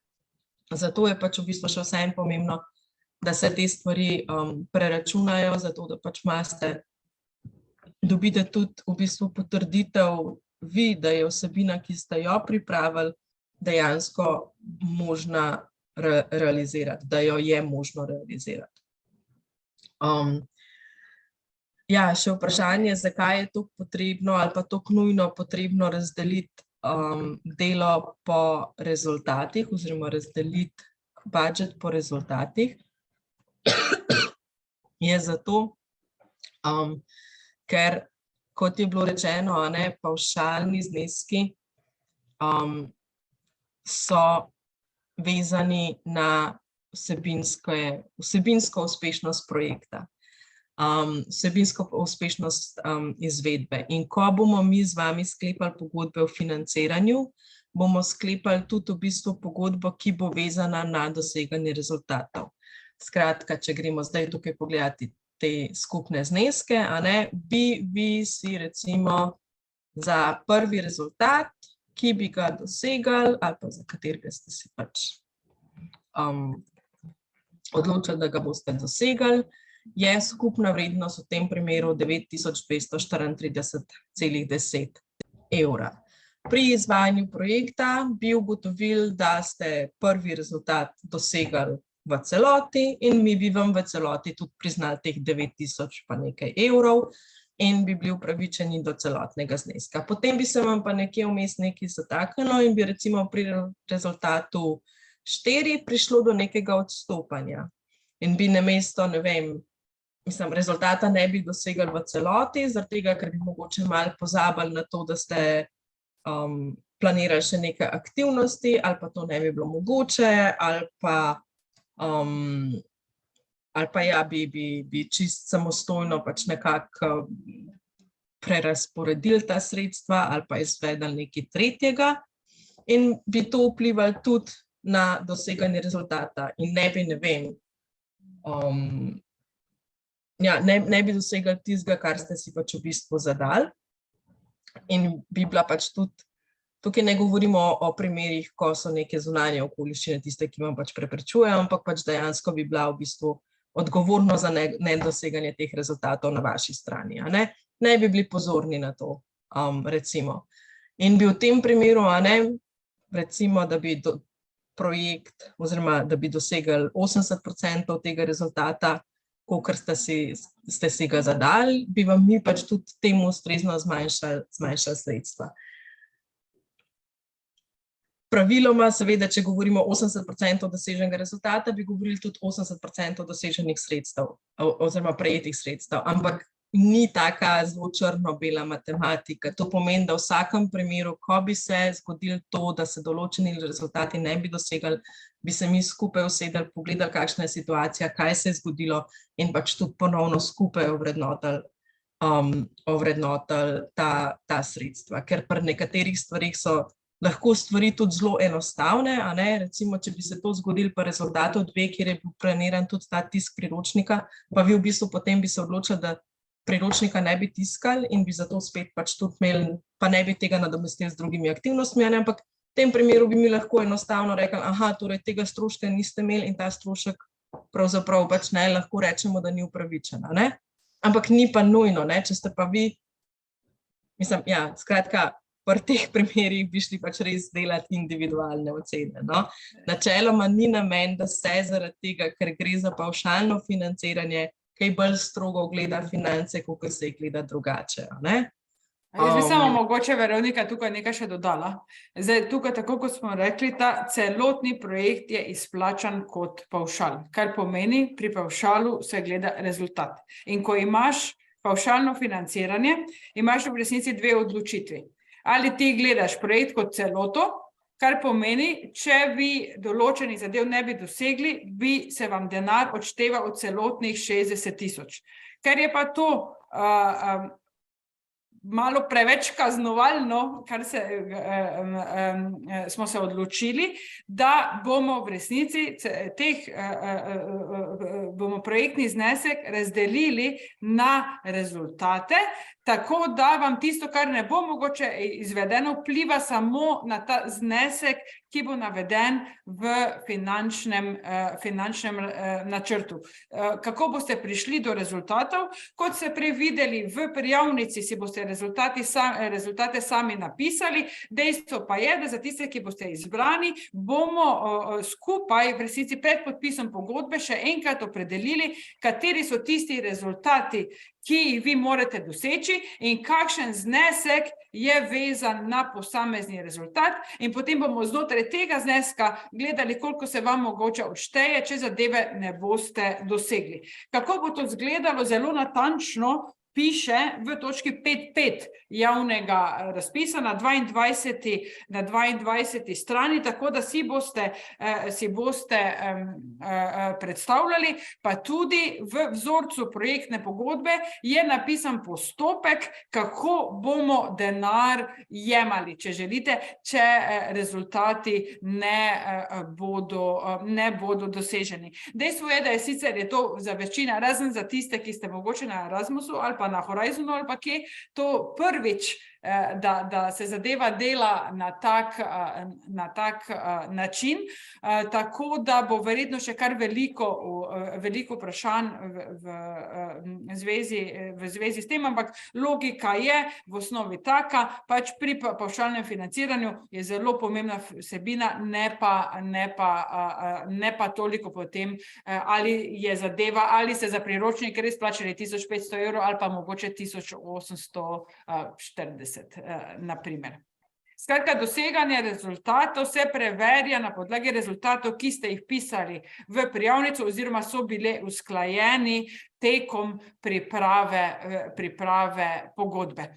Veronika, zdaj pa lahko gre. Prehitro si se mutala, veš, pa te nismo slišali do konca, ampak okej. Imamo eno dvignjeno roko, tako da bom dala prednost tej dvignjeni roki, potem pa gremo še čez chat. Aha, dvignjena roka je, ampak še zvok rabimo. Ja, sem videla, ja. Pozdravljeni vsi skupaj, hvala za to lepo predstavitev.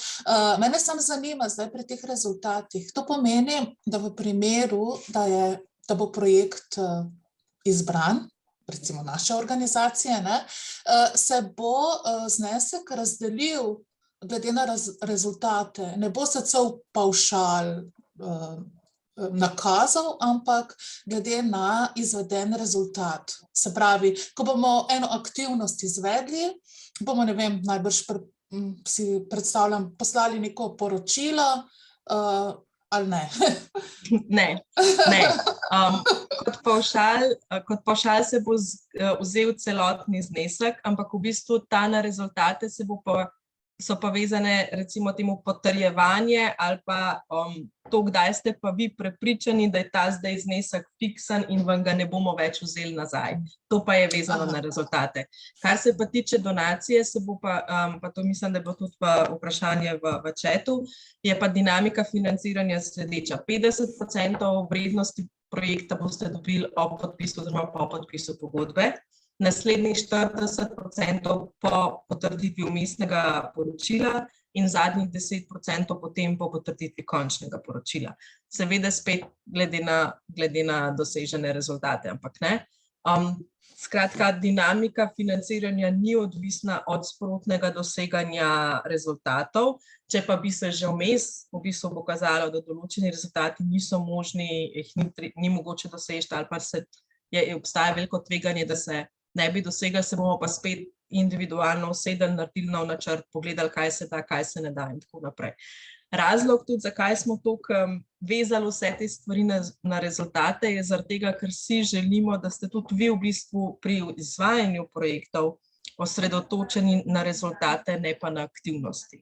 Nam je vseeno, koliko enih okroglih miz, debati, ne vem, česa vsega ste vi načrtujete izvesti, dokler pridete do rezultata. Če, ali pa ne vem, tak klasičen zagovorniški recimo je, da želite zbrati 5000 podpisov peticije, pa hkrati hočete, ne vem, prepričati 3 poslanske skupine, da podprejo vaš predlog. Eni boste zato rabili ful nekih aktivnosti, da boste sploh prišli do ljudi, da bodo vedeli, da se jih boste zmotivirali, pa pač bodo te podpise zbrali. Pri enih pa zadostuje že skoraj samo to, da bodo dali 3 Facebook objave. In dokler pridete do teh podpisov, je, kar se nas tiče, potem narejena kljukica, super, ste dosegli, odlično, sedi 5. Za tiste, ki pa pač ne boste mogoče to začeli delati, pa boste ugotovili, da tisti 3 posveti, ki ste jih načrtovali, niso zadost, ali pa da posveti ne prinašajo teh rezultatov, ki ste jih predvidevali, je pa smiselno, da se takrat tudi vi že sami usedete, ugotovite, kaj pa lahko zdaj naredimo, mogoče bi bilo pa boljše, če gremo ven z neko Facebook kampanjo, ali pa da gremo od ljudi do ljudi, ali pa da se povežemo z nekimi drugimi organizacijami, ki delujejo na tem področju, pa nam mogoče lahko še one pomagajo. Skratka, da se takrat tudi vi ustavite, pa ne izvajate aktivnosti do konca, tako kot so bile planirane, samo zato, ker so bile tako planirane, če vidite, da to ne prinaša rezultatov. Spet takrat pa se individualno usedemo, pogledamo kaj, kako, zakaj, pogledamo, ali je treba pač v bistvu tudi finančni načrt spremeniti, prešiftati rezultate, ker pač nam je na koncu, so nam pač važni ti rezultati. Tina, hočeš še nekaj dodati? Ja, ker je bilo pač to vprašanje, ampak stroške je treba upravičiti z aktivnostmi. Ne, pri pavšalu se stroškov ne upravičuje, ne z aktivnostmi, ne z računi, ampak z rezultatom. Skratka, vam je važen ta cilj, ki ga imate in to, kar boste naredili. Ni potrebno, če ste vi rekli, da boste imeli 3 delavnice, na primer, da bi dosegli toliko in toliko ljudi, če ste to že prej dosegli, lahko delate nekaj drugega. Ne rabite teh 3 delavnic samo zaradi tega, ker ste napisali, da jih boste izvedli, delati, če je bil rezultat dosežen. Skratka, popolnoma druga logika je pri pavšalnem financiranju. Ne gledajo se več aktivnosti toliko, denar sploh ne, gleda se samo, a ste vi prišli do vašega cilja ali niste prišli. Ok, pa imamo še vprašanja v klepetu, torej za razpis ne potrebujemo hrvaških partnerjev, gre pa za isti razpis v 2 državah, ne pa za reševanje skupnih problemov. Ja, drži.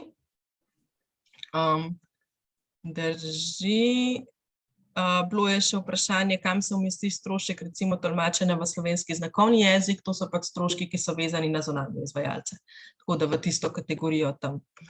Dinamiko izplačevanja smo že povedali, doseganje rezultatov pa se preverja na podlagi kazalnikov. Ja, pač tudi če slučajno se vam bo zgodilo, da v sami prijavnici ne boste zelo jasno zapisali, kakšni so zdaj te vaši rezultati, kakšni so vaši cilji, bomo mi pred podpisom pogodbe to določili na način, da se lahko v bistvu merijo, da lahko mi vemo, smo prišli. To ne pomeni, da je rezultat izvedba komunikacijske kampanje, ker nam to nič ne pomeni, ampak je lahko rezultat toliko in toliko novih naročnikov na naše novice, recimo. Mislim, zdaj si izmišljujem, ker je pač odvisno od konteksta, ampak pač ja, to, ali pa ja, vseeno nam je, kakšno imate vi medijsko kampanjo, če je njen cilj zbrati 5000 podpisnikov peticije, potem jaz hočem videti 5000 podpisnikov peticije, ne pa 95 000 Facebook objav, ker mi Facebook objave čisto nič ne pomenijo. Dokler imam jaz tam podpisnike peticije, je to tisto, kar me zanima in to tisto, kar bomo mi hoteli pač potem od vas dobiti dokazila, da res imamo teh 5000 podpisnikov, recimo. Mogoče še ena taka, ki sem že prej razmišljala, pa zaradi tega, ker je praviloma nikoli ne vidimo v naših finančnih načrtih, ampak Tina je prej govorila o zagovorniških kampanjih, o zagovorniških načrtih. Doskrat to pomeni tudi 1-na-1 kava, kosila, večerje in podobne stvari z odločevalci. Ja, tudi to je lahko upravičen strošek. Dajte nam sicer pač utemeljiti, povedati, da ne gre za večerjo z vašimi najdražjimi osebami, ampak da gre dejansko za to, da boste 3 odločevalce peljali na večerjo, da boste lahko dobili njihov neformalni feedback na predloge, ki ste jih dali. To je ful bistveni del zagovorniških kampanj, ful doskrat ti stroški niso upravičeni, pri nas jih lahko daste zraven. Tako da dajte res razmišljati o tem, kako lahko pridete do teh ljudi, ki lahko pomembno vplivajo na to, kaj se bo zgodilo s projektom oziroma kaj se bo zgodilo s temi vašimi prizadevanji in na kakšen način jih lahko v bistvu pridobite na svojo stran. Ok, to imamo potem, stroškov ne upravičujemo z dejavnostmi, tako da ja, to je to. Še kakšno vprašanje?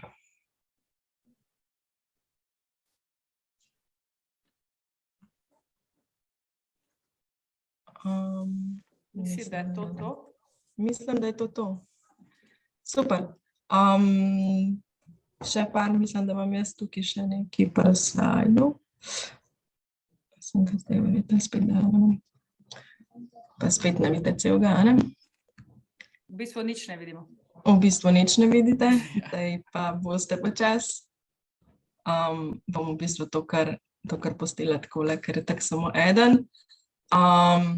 Še enkrat, ja, pazite na to, da boste racionalni in gospodarni pri finančnem načrtovanju, ker vsi nepotrebni ali pa negospodarni stroški bodo v bistvu izločeni tekom pogajanja pred podpisom pogodbe oziroma tekom pregleda pred podpisom pogodbe. In če se potem slučajno zgodi, da vam toliko stroškov vržemo ven, da ne izpolnjujete več tem osnovnim pogojem za prijavo, torej minimalno 40.000 za srednje projekte in minimalno 10.000 za male projekte, potem bo v bistvu projekt izločen. Tako da res pazite, sploh tisti, ki boste, ne vem, zelo blizu te meje, da ne bodo zraven vključeni tudi neki stroški, ki niso nujno potrebni za izvedbo projekta. No? Tako. Ni pa spet še enkrat, ni zdaj tle namen nekega kaznovanja ali pa kar kot takega, nič od tega ne bomo delali na svojo roko, načeloma, če nam neke stvari ne bodo jasne, zakaj zdaj tam je, se bomo z vami usedeli pa bomo šli skupaj česa. Ne? Ampak če se pač tudi potem ugotovi, da ta strošek nima dejanskega vpliva na doseganje rezultata, potem bo pač izločen. Imamo še nekaj... Ne, ok. Tako, to je pa to. V bistvu je ta še zadnji slajd, ki je pa samo še enkrat povabilo k temu, da vam nudimo še dodatno podporo, lokalne predstavitve, individualna daljša svetovanja, ampak se morate posebej prijaviti, in pa seveda vse odgovori na recimo malo bolj tehnična ali pa hitrejša vprašanja prek telefona ali pa prek e-pošte.